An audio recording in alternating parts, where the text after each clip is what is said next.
Visakha municipal corporation పరిధిలో horticulture పేరుతో కోట్ల రూపాయల అవినీతి జరిగిందని తెలుగు శక్తి అధ్యక్షులు బివి రామ్ ఆరోపించారు.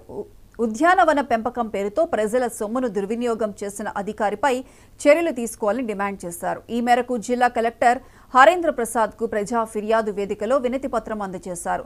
స్టీల్ ప్లాంట్ పర్మనెంట్ ఉద్యోగులు వారి భార్యల పేరుతో కాంట్రాక్టులు దక్కించుకుంటున్నారని పూర్తి విచారణ చేసి దోషులు ఎవరో తేలే వరకు టెండర్ ప్రక్రియ నిలిపివేయాలన్నారు బివి రామ్. వాళ్ళ భార్యల చేత పెట్టించి ధనలక్ష్మి నీలారాణి అనే ఇద్దరు పేరుతో పెట్టించి మొత్తం ప్యాకేజ్ అన్నీ అలా తీసుకుంటున్నారు. వాళ్ళకి రానికుండా రేపు టెండర్లు ఉన్నాయి. ఆ టెండర్లు ఆపమని చెప్పి జిల్లా కలెక్టర్ కానీ మధ్యాహ్నం కలుసుకోవడం జరిగింది.